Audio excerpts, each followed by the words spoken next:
Sir আসসালামু আলাইকুম। হ্যাঁ, ওয়ালাইকুম আসসালাম। আপনারা সবাই কি আমাকে শুনতে পাচ্ছেন? জি স্যার শুনতে পাচ্ছি। আচ্ছা, ঠিক আছে। শুনতে সমস্যা হলে কাইন্ডলি জানাবেন। আশা করি সবাই ভালো আছেন। স্যার আমাদের সিলেবাস কি স্যার মানে অনেক বেশি আছে এখনো বাকি? না, সিলেবাস আর খুব বেশি বাকি নাই। আমাদের আজকের ক্লাসের সামনের দিনের ক্লাসটা করলে হয়ে যায়। আমাদের মূলত কোর্সটার নাম তো মনে আছে আপনাদের ফিন্যান্সিয়াল অ্যান্ড ম্যানেজেরিয়াল অ্যাকাউন্ট। এখানে ফিন্যান্সিয়াল অ্যাকাউন্টিং এর পার্ট যেটা সেটা হচ্ছে বেশি বড়। সেটা আমাদের হয়ে গেছে কভার করা। এখন ম্যানেজেরিয়াল অ্যাকাউন্টিং এর উপরে আমরা আরেকটা স্লাইড পড়ব। সেটা পড়লেই মোটামুটি আমাদের সিলেবাস কভার হয়ে যাবে। স্যার গত পরীক্ষার মার্ক কি দিয়ে দিছিলেন আপনি? না, মার্কটা আমি দিয়ে দেয়নি। আমি হচ্ছে একটা ব্যাচের এক্সাম ছিল। আমি এদের এক্সাম শেষ হইছে। আমি এই ২-১ দিনের ভিতরে সবার খাতা দেখেই সবার মার্কস গুলো দিয়ে দিব। আচ্ছা, আরেকটা জিনিস আপনাদের একটু বলে রাখি। আপনাদের আগেও বলা হয়েছে যে আপনাদের বলা হয়েছিল যে ২ টো সিটি আর একটা অ্যাসাইনমেন্ট নেওয়া হবে। এখন যে অ্যাসাইনমেন্টটা নেওয়া হবে এটা কিন্তু অপশনাল। অপশনাল মানে এরকম, যদি আপনারা অ্যাসাইনমেন্টটা 15 মার্কের এটাও অ্যাটেন্ড করেন, সেক্ষেত্রে ৩ টার ভিতর থেকে বেস্ট 2 নিবো। আর যদি যেকোনো ২ টাকেও অ্যাটেন্ড করেন, তাহলে তো ওই ২ টাই নিতে হবে। বেস্ট 2 কাউন্ট করার সুযোগ নাই। সো আপনাদের যাদের প্রিভিয়াস সিটি ২ টা ভালো হয় নাই বা চিন্তা করেন যে আরো ফার্দার বেটারমেন্ট এর জন্য অ্যাসাইনমেন্ট জমা দিব, তাহলে আপনারা দিবেন।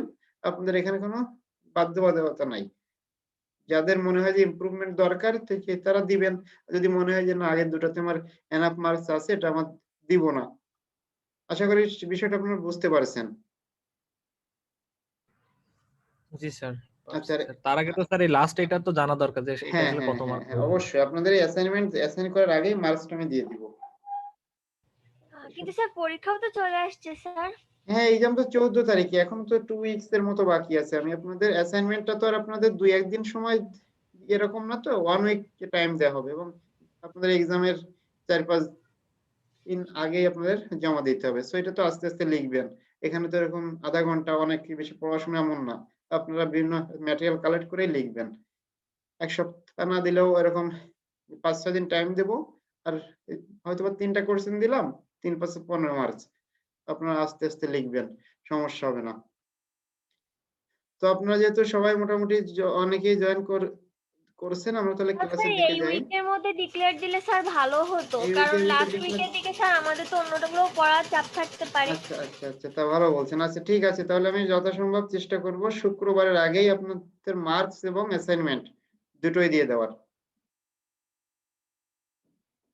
জি আজকে স্যার, মানে লাস্ট উইক গুলোর দিকে স্যার অনেক সাবজেক্টে সিটির একটু চাপ থাকে, এজন্য আচ্ছা, স্যার। আচ্ছা, আচ্ছা, আচ্ছা। হ্যাঁ, আমাদের কোনো প্রেশার থাকবে না। আমাদের তো সিটি নেওয়া শেষ। অ্যাসাইনমেন্টটা তো আসলে ওরকম প্রেশার না। এটা তো আপনারা ধীরে সুস্থে বাসায় বসেই লিখতে পারবেন। যদি 1 উইক বা ৫ দিন টাইম দেওয়া হয়। ঠিক আছে, আমি আপনাদের যথাসম্ভব দ্রুত দেওয়ারই চেষ্টা করব। তাহলে আমাদের আরেকটু সিলেবাস বাকি আছে। সেই বিষয়টার দিকে আমরা একটু যাই। আর লাস্ট ক্লাসে আমি এই ক্লাসেই বেশি টপিকস গুলো কভার করে রাখবো। লাস্ট ক্লাসে অল্প একটু সময় পড়ানো শেষে তারপরে আপনাদের যদি প্রিভিয়াস কারো কোনো জায়গায় সমস্যা থাকে সেটা আমরা ডিসকাস করব।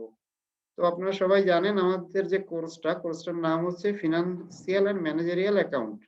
তো আমরা এই পর্যন্ত যেগুলো পড়ছি এগুলো হচ্ছে ফিন্যান্সিয়াল অ্যাকাউন্টিং এর ভিতরে।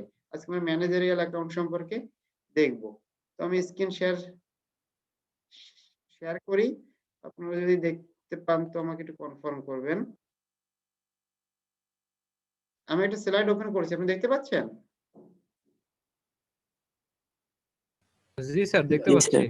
আচ্ছা, ঠিক আছে। আপনাদের এই স্লাইড আমি আজকে এখন আপনাদের দেয়নি। এটার উপর আরেকটু মডিফিকেশন দরকার, সেটা করে আমি দিয়ে দিব। এইটাই হচ্ছে আপনাদের লাস্ট স্লাইড। তো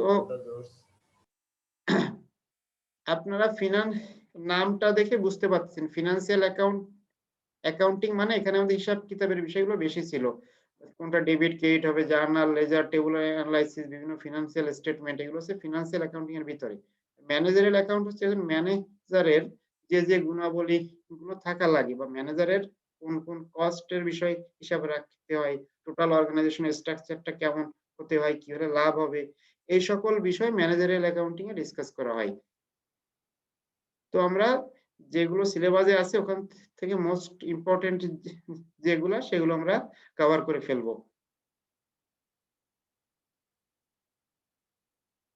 তো দেখেন আমরা এখানে কি কি শিখবো। মূলত আমাদের আজকের ক্লাসে আমরা কভার করব what is managerial accounting, then comparison between managerial accounting and financial accounting। আমরা আগে যে প্রিভিয়াসলি যে ফিনান্সিয়াল অ্যাকাউন্টিংটা শিখছি ওর সঙ্গে আমাদের আজকে ম্যানেজারিয়াল অ্যাকাউন্টিং এর ডিফারেন্সটা কোথায় আছে, আর হচ্ছে ডিফারেন্ট টাইপস অফ কস্ট। আমরা নিচের টপিকস গুলো আজকে যাব না, এজন্য আজকে এগুলো আপনাদের বলা হচ্ছে না। এই তিনটা টপিকস আমরা কভার করব। দেন নেক্সট ক্লাসে হয়তোবা তিনটা টপিক সব পড়াতেও পারি, নতুবা যদি শর্ট কিছু যদি করা হয় সেটা আমি এই স্লাইডে মডিফাই করে দিব। এখনো স্লাইডটা আপনাদের দেওয়ার মতো হয় নাই, যতটুকু পড়াবো ওইটুকুতে মডিফিকেশন করা হয়েছে। আচ্ছা, তো আপনাদের ফার্স্টে যেহেতু ডিসকাস করা হলো ম্যানেজারিয়াল অ্যাকাউন্টিং সম্পর্কে, তাহলে আপনারা একটা আইডিয়া পেয়েছেন যে ম্যানেজারিয়াল অ্যাকাউন্টিং এ কোন ধরনের বিষয় স্টাডি করা হয়। এখানে কি আছে আমরা দেখি। an activity that provides financial and non-financial information to managers and other internal decision makers।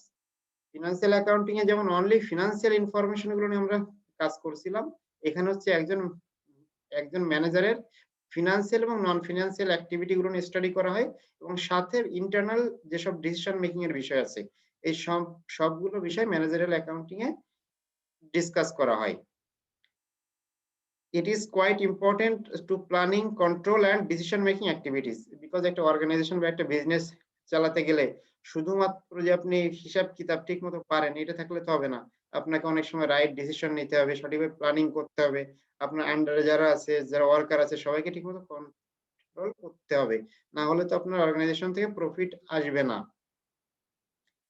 তো এই সকল বিষয়ের স্টাডি হচ্ছে ম্যানেজারিয়াল অ্যাকাউন্টিং।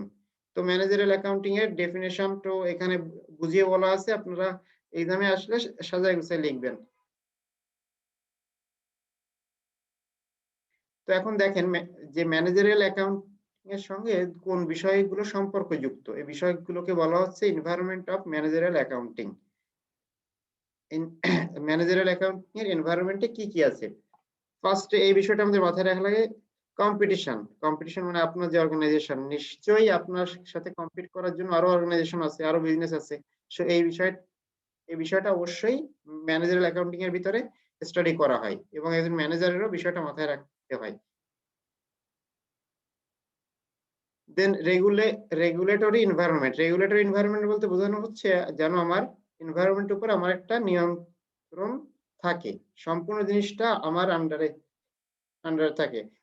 একদম রুট লেভেলের ওয়ার্কার যে কাজটা করবে এবং একদম টপ লেভেলের যে ম্যানেজার বা অ্যাডমিনিস্ট্রেশন আছে, আমি যদি মেইন ম্যানেজার হই, যে অ্যাডমিনিস্ট্রেশন আছে সে কি করতেছে, সবগুলোর উপরে একটা ভালো কর্তৃত্ব থাকা লাগবে। দেন আছে দেখেন complexity and size of organization. Managerial accounting এর ভিতরে আমাদের বিজনেসের যে কমপ্লেক্সিটি, কোন বিষয়গুলো জটিল বা বেশি কমপ্লেক্স সেই বিষয়গুলো, এবং সাইজ অফ অর্গানাইজেশন, যে আমাদের অর্গানাইজেশনটা ছোট হলে কখন ছোট করা দরকার, কখন বড় করা দরকার। সাপোজ এখন করোনার সময়, এখন যদি আমরা আমাদের বিজনেসটা ব্রড করি, সাপোজ অনেক বেশি লোক নিয়োগ দেয়, ইনকাম কমে গেছে, তো এটা তো করলে হবে না। যখন যেরকম আমাদের বিজনেসের সঙ্গে তাল মিলায় আমাদের অর্গানাইজেশনের সাইজটাকে নিয়ন্ত্রণ করতে হবে।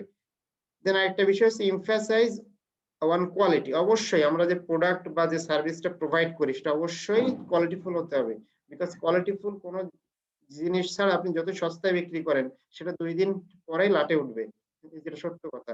তো আপনি কোয়ালিটিফুল জিনিস বিক্রি করেন, প্রথম দিকে পাবলিসিটি কম থাকলেও আস্তে আস্তে পাবলিসিটি পাবে। ডেভেলপমেন্ট অফ টেকনোলজি, এবং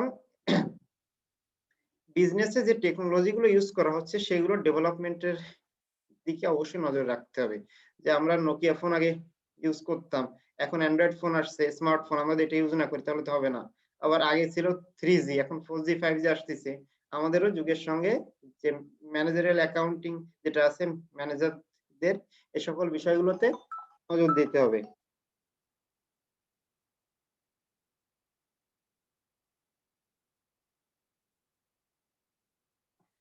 আচ্ছা, ঠিক আছে, তাহলে আমরা মোটামুটি এনভায়রনমেন্ট অফ ম্যানেজারিয়াল অ্যাকাউন্টিংটা বুঝলাম। মানে ম্যানেজারিয়াল অ্যাকাউন্টিং এর কি কি ফিল্ড আছে, বিজনেসের কোন কোন বিষয়গুলোতে নজর দেওয়া লাগে সেই বিষয়টা আমরা দেখলাম এখানে।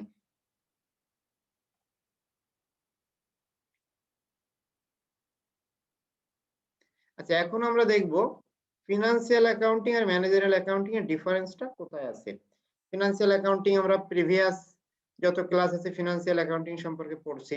আপনাদের যদি খেয়াল থাকে আমরা ফার্স্টের দিকে প্রথম ক্লাসে একটা স্লাইড পড়ছিলাম যেখানে ইন্ট্রোডাকশন টু অ্যাকাউন্টিং ছিল। ওখান থেকে শুরু করে আমরা ওখানে হয়তো ম্যানেজারিয়াল অ্যাকাউন্টিং সম্পর্কে কিছু বলা হয়েছিল, কিন্তু মূলত ফিনান্সিয়াল অ্যাকাউন্টিং এর উপরে জোর দেওয়া হয়েছিল। দেন আমরা লাস্ট ক্লাস পর্যন্ত যা করলাম সবাই ফিনান্সিয়াল অ্যাকাউন্টিং। আজকে থেকে যেগুলো পড়বো সেগুলো হচ্ছে ম্যানেজারিয়াল অ্যাকাউন্টিং। তো ফিনান্সিয়াল অ্যাকাউন্টিং এর ইউজার আছে কারা? Investor, creditor and other external users. আমাদের যে বার্ষিক রিপোর্ট আছে এই রিপোর্ট গুলো অনেক সময় আমাদের ক্লায়েন্টদের কাছে দিতে হয়, বা একটা ক্লায়েন্ট যে ধরনের প্রোডাক্ট কিনলো বা বছর শেষে তাকে একটা সামারি দেওয়া লাগে। আসলে ক্লায়েন্টরা হচ্ছে এক্সটার্নাল ইউজার, বা অনেক সময় ট্যাক্স দেওয়ার সময়ও এইগুলো আমাদের রিপোর্ট গুলো জমা দিতে হয়। এই জন্য এক্সটার্নাল ইউজারটা যখন না বুঝেন, যারা ট্যাক্স আদায় করে মানে সরকারি প্রতিষ্ঠান, তারা এক্সটার্নাল ইউজার, বিভিন্ন ক্লায়েন্ট তারাও এক্সটার্নাল ইউজার। আর ম্যানেজারিয়াল অ্যাকাউন্টিং এর ইউজার হচ্ছে মূলত manager, employee and other internal users. মানে এইটা ম্যানেজারিয়াল অ্যাকাউন্টিং এর সঙ্গে এক্সটার্নাল এর কোনো সম্পর্ক নাই, টোটালি ইন্টারনালি হয়ে থাকে এটা। টাইম ফোকাস বলতে বোঝানো হচ্ছে যে আমাদের যে ফিনান্সিয়াল অ্যাকাউন্টিং যেটা আছে এটা একটু চিন্তা করেন, আপনি লাস্ট একটা বছরের লাস্ট মান্থে যখন আছেন তখনও কিন্তু আপনার ফার্স্ট মান্থের হিসাবটা দরকার হয়। আচ্ছা, আপনারা 1 মিনিট একটু হোল্ড করেন, আমার একটা ফোন আসছে।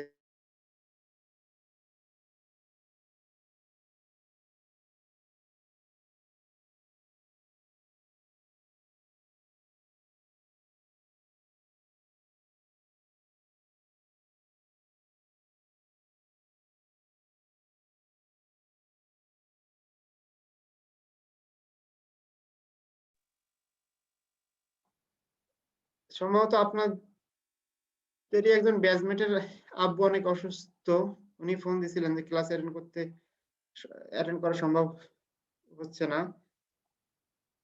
আমরা আশা করব ওনার আব্বু খুব তাড়াতাড়ি সুস্থ হয়ে যাবেন, আমরা আবার পড়াশোনায় ফিরে আসি। তো যেটা দেখতেছিলাম যে ফিনান্সিয়াল ও ম্যানেজারিয়াল যে অ্যাকাউন্টিং আছে এটার টাইম ফোকাস সম্পর্কে। টাইম ফোকাস বলতে যেটা আপনাদের বোঝানো হচ্ছিল যে ফিনান্সিয়াল যে অ্যাকাউন্টিংটা আছে এটাতে আমাদের অনেক সময় প্রিভিয়াস 2 বছর আগেরও যে রিপোর্ট গুলো আছে এইগুলো আমাদের জানা দরকার হয়, যে কত লাভ হয়েছিল কত লস হয়েছিল, যে ফিনান্সিয়াল স্টেটমেন্ট গুলো আছে সেগুলো জানার দরকার হয়। জন্য বলতে হিস্টোরিক্যাল পার্সপেক্টিভ, হিস্টোরিক্যাল মানে অনেক আগের বিষয়গুলো আমাদের হিসাব রাখা লাগে। আর ম্যানেজারিয়াল অ্যাকাউন্টিং আমাদের প্রিভিয়াস বা পাস্ট বিষয়গুলো সম্পর্কে অত বেশি হিসাব রাখা লাগে না, এখানে ফিউচারের উপর এমফাসাইজ দিতে হয় যে আমরা কিভাবে আগালে আমাদের বেশি লাভ হবে, ফিউচারের ব্রাঞ্চ খোলার সম্ভাবনা থাকবে, মানে বিজনেসটা আরো বেশি ডেভেলপ করবে, এটার উপরে এমফাসাইজ দেওয়া হয়। দেন যেটা আছে যে অবজেক্টিভিটি এন্ড ভেরিফায়াবিলিটি। ভেরিফায়াবিলিটি বলতে বোঝানো হচ্ছে আমাদের যে প্রিভিয়াস রিপোর্ট গুলো ফিনান্সিয়াল রিপোর্ট গুলো তৈরি করা হয়েছে সেগুলোতে কোনো ভুল আছে কিনা, যার উপরে দায়িত্ব দেওয়া হয়েছিল সে কি কোনো ধরনের মারিং দিছে কিনা, বাংলা কথায় এইটার উপরে দেওয়া হয়। এবং যে অবজেক্টে আমরা আগাচ্ছি, আমাদের যে উদ্দেশ্যটা আছে যে আমাদের যে লাভ, সাপোজ আমাদের বছর শেষে একটা অ্যামাউন্ট ফিক্সড করা হলো, এত প্রফিট করতে হবে, সেই প্রফিটের দিকে আমাদের আছে কিনা, এর থেকে আমাদের কস্ট বেশি হয়ে গেল কিনা, এই বিষয়গুলোর উপরে জোর দেওয়া হয়। আর অন্যদিকে ম্যানেজারিয়াল যে অ্যাকাউন্টিং আছে এখানে মূলত প্ল্যানিং আর টোটাল অর্গানাইজেশনটাকে নিয়ন্ত্রণের উপরে, নিয়ন্ত্রণ সংশ্লিষ্ট যে বিষয়গুলো এটার উপরে বেশি জোর দেওয়া হয়। আচ্ছা, নেক্সট হচ্ছে প্রিসিশন অফ ইনফরমেশন। এখানে ইনফরমেশন গুলো খুবই প্রিসাইজ বা স্পেসিফিক হতে হয়, সুনির্দিষ্ট হতে হয়। যেহেতু আপনারা দেখছেন লেজার, জার্নাল, ট্রায়াল ব্যালেন্স, এগুলো যদি প্রিসাইজ বা সুনির্দিষ্ট ইনফরমেশন না দেওয়া হয় তাহলে কিন্তু আমাদের হিসাব মিলবে না।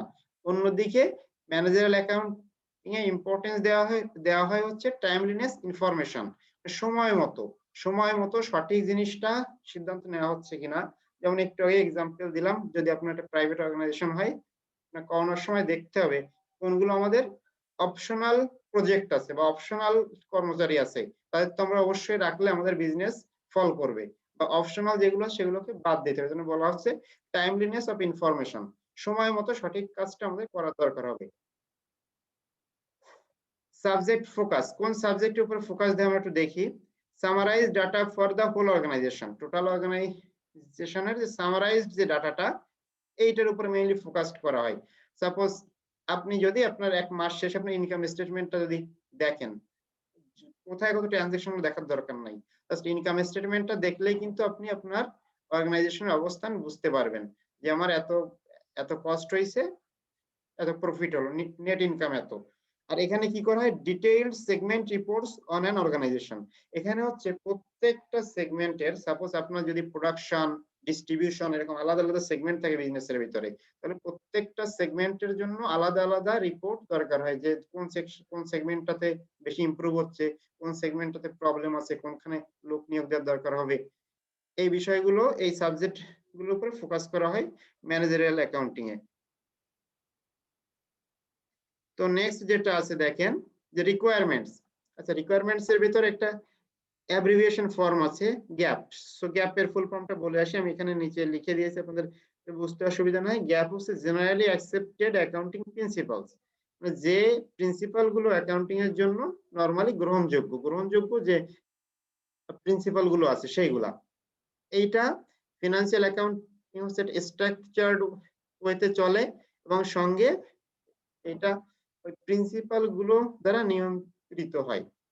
অন্যদিকে ম্যানেজারিয়াল অ্যাকাউন্টিং যেটা আছে এটা হচ্ছে রিলেটিভলি ফ্লেক্সিবল, এটা অতটা মানে হার্ড কোডেড না। যেমন অ্যালজেব্রা করার জন্য ধরা বাঁধা নিয়ম নাই, অনেকটা সেরকম ম্যানেজারিয়াল অ্যাকাউন্টিং এরকম হার্ড কোডেড কোনো কিছু না। আচ্ছা, আপনারা এখন অনেকজন উপস্থিত আছেন, আমি নেক্সট স্লাইডে যাওয়ার আগে আপনাদের অ্যাটেন্ডেন্সটা নিয়ে রাখি।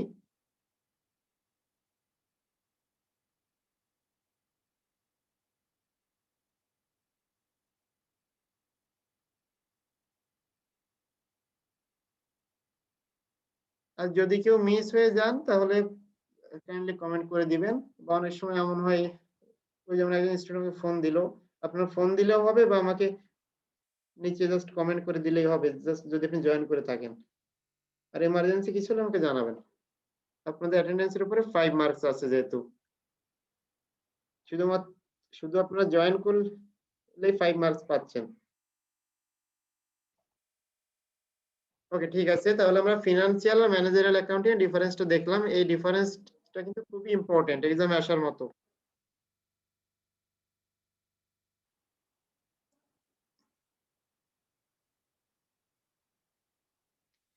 নেক্সট আমরা দেখবো হচ্ছে ডিফারেন্ট টাইপ অফ কস্ট। একজন ম্যানেজার হতে গেলে অর্গানাইজেশনে কি কি ধরনের কস্ট হয় এই বিষয়ে একটা সম্পূর্ণ ভালো আইডিয়া রাখার দরকার হয়। সো এই জন্য কি কি ধরনের কস্ট আছে এটা তো ফার্স্ট আমাদের জানতে হবে।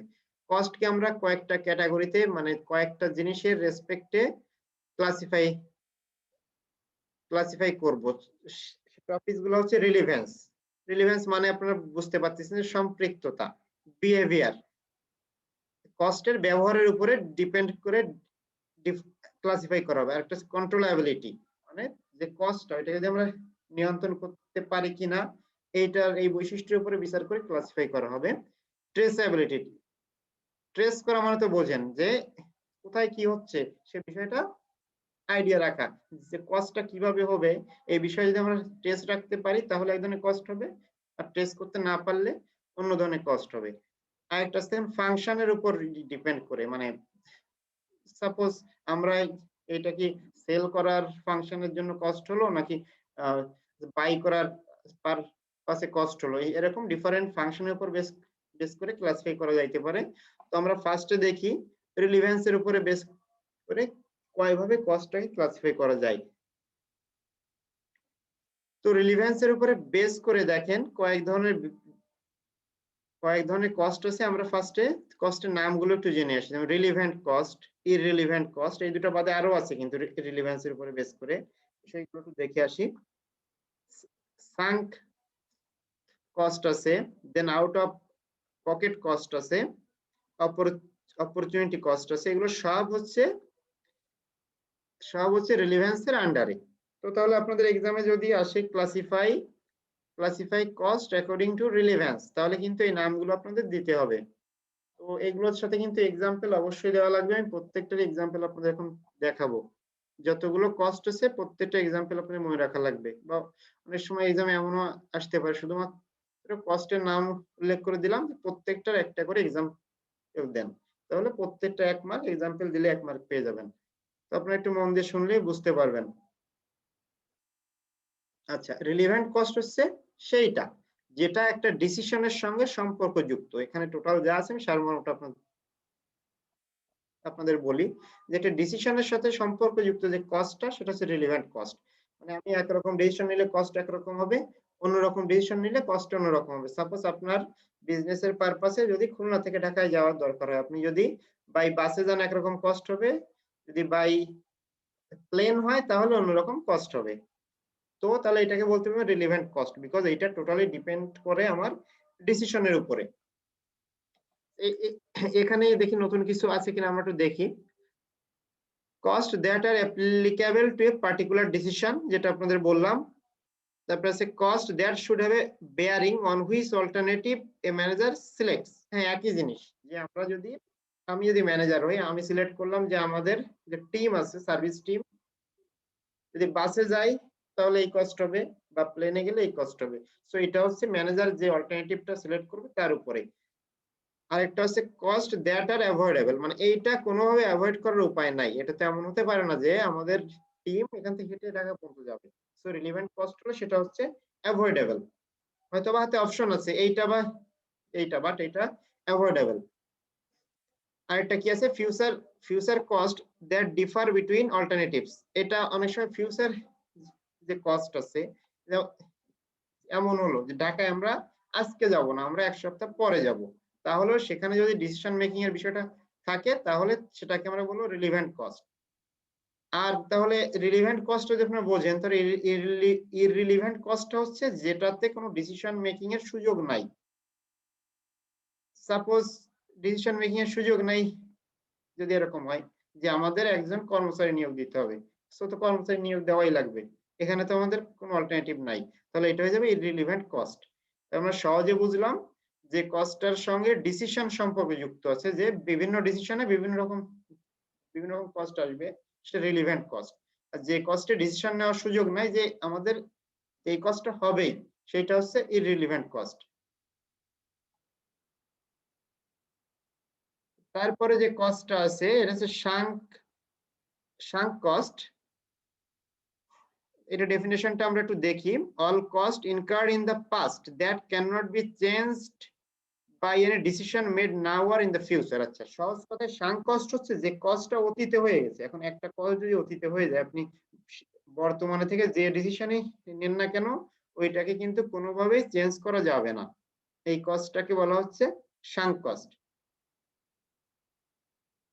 আচ্ছা, এবং এটা one kind of irrelevant cost. Sunk cost এক ধরনের ইররিলেভেন্ট কস্টও বলা যায়। তাহলে এক্সাম্পল হিসেবে আমরা যদি ধরি, you bought an automobile that cost 30,000 2 years ago. The 30,000 cost is sunk because whether you drive it, park it, trade it or sell it, you cannot change the 30,000 cost.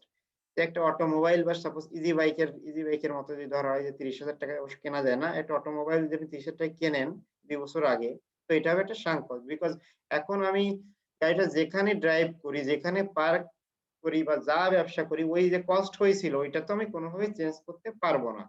So এটা হচ্ছে sunk cost.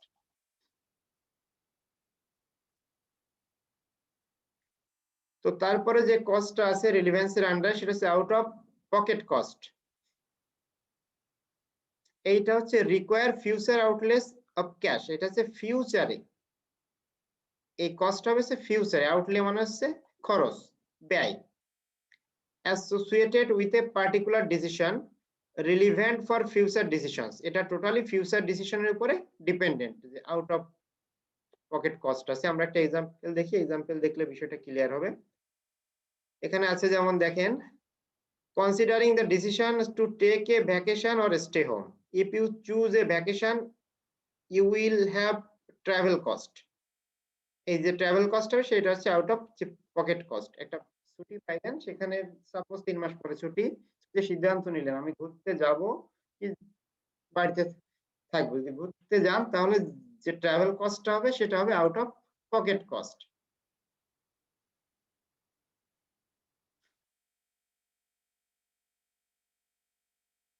আচ্ছা, দেন আর যে cost আছে এইটাই সম্ভবত last cost relevance এর আন্ডারে, এটা হচ্ছে অপরচুনিটি কস্ট। এই যে কস্ট গুলো পড়ানো হলো এইগুলো শেষে আপনাদেরকে জিজ্ঞাসা করব যে কারো বুঝতে অসুবিধা আছে কিনা। সো কারো অসুবিধা থাকলে প্রবলেম নাই, আবার রিপিট করা হবে।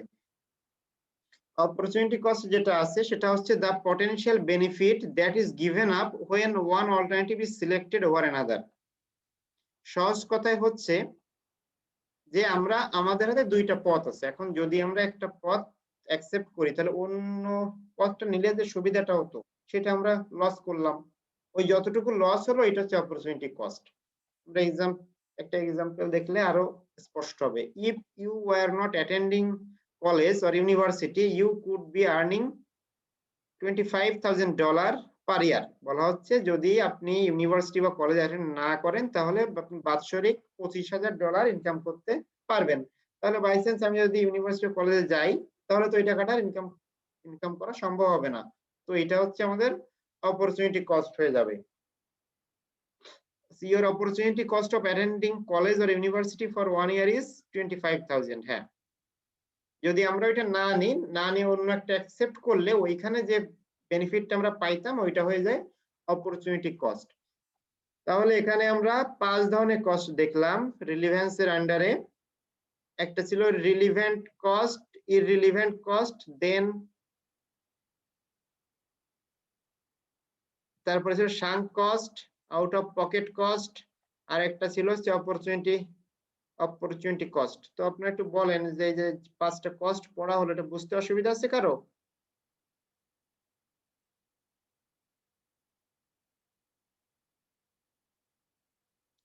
আচ্ছা, আশা করি কারো বুঝতে অসুবিধা নাই। তাহলে আমি যে কোনো একজনকে একটু জিজ্ঞাসা করি যে উনি একটু বুঝায় বলবেন।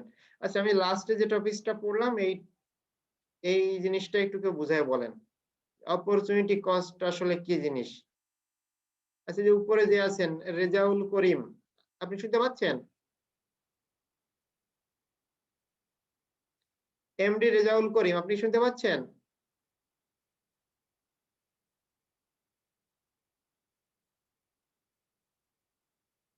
আচ্ছা, তাহলে এমডি রাহাত, আপনি শুনতে পাচ্ছেন?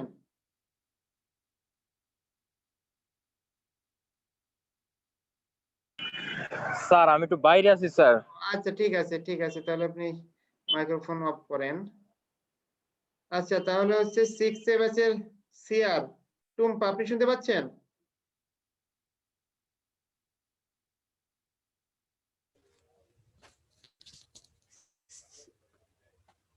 স্যার আমার এর ভিতরে স্যার একবার নেট চলে গিয়েছিল স্যার। আচ্ছা, ঠিক আছে, সমস্যা নাই। তাহলে আপনি একটু বলেন। আপনার একজন একটু ফোন দিল, তার নাম হচ্ছে সুরাইয়া বিনতে রেজা, উনি কি আপনার সাথে? জি স্যার, আমাদের ব্যাচমেট আচ্ছা, ঠিক আছে। তাহলে আপনাদের অ্যাটেন্ডেন্সের ছবিটা আপলোড দিলে উনি যদি কমেন্ট করতে যদি ভুলেও যায় আপনারা কেউ একটু কমেন্ট করে দিবেন। ওনার আব্বু অসুস্থ। আচ্ছা, ওনার আব্বু অসুস্থ, হসপিটাল নিয়ে যাচ্ছে। আচ্ছা, তাহলে স্যার আমি অ্যাটেন্ডেন্স মিস করছি স্যার। আচ্ছা, যদি মিস করেন তাহলে কমেন্ট দিয়ে দিবেন, বিকজ অনেক সময় নেটের সমস্যা হয়। আপনারা জয়েন করলে আবার যখন পিক নিলাম তখন আপনি থাকলেন না মনে হয়, আপনি কমেন্ট করে দিবেন। তো তাহলে ইসরাত জাহান নেহা, আপনি কি শুনতে পাচ্ছেন?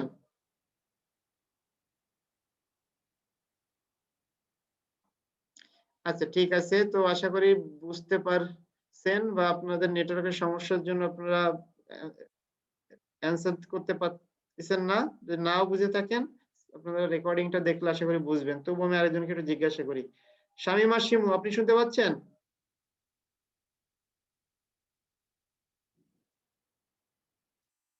শামিমা শিমু? জি স্যার। আচ্ছা, তাহলে আপনি অপরচুনিটি কস্ট যেটা ছিল এটা একটু সবাইকে বুঝায় বলেন যে কিভাবে অপরচুনিটি কস্ট হয়।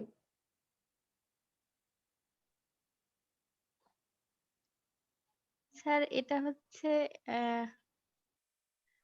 আমি যদি আর কি কলেজ বা ইউনিভার্সিটিতে অ্যাটেন্ড না করি এর জন্য আর কি প্রতি বছরে আমার 25,000 টাকা আর কি ইনকাম হচ্ছে। আচ্ছা, আপনি একটা কাজ করেন, আপনি অন্য একটা এক্সাম এটা না দিয়ে অন্য একটা এক্সাম দিতে পারবেন?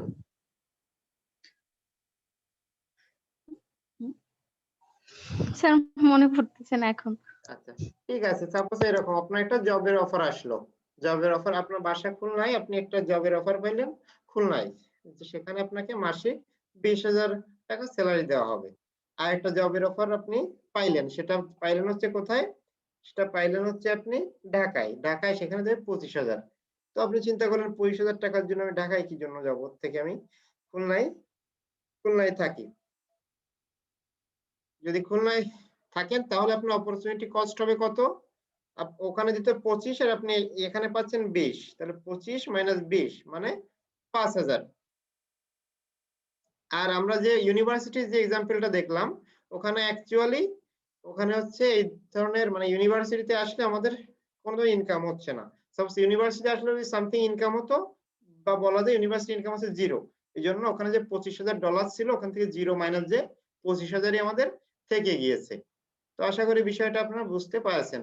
অবশ্য শুধুমাত্র অপরচুনিটি কস্ট যদি আমরা ধরি, সেক্ষেত্রে দেখতেছি আমাদের 5,000 যদি আমরা ঢাকাতে না যাই লস হচ্ছে, কিন্তু আপনাদের কস্টের বিষয়গুলো মাথায় রাখেন, সেক্ষেত্রে 25,000 ঢাকায় না যাওয়াটাই বুদ্ধিমানের কাজ হবে। সো আমরা ওই বিষয়ে যাচ্ছি না, আমরা ডিরেক্টলি অপরচুনিটি কস্ট বিষয়ে জানলাম।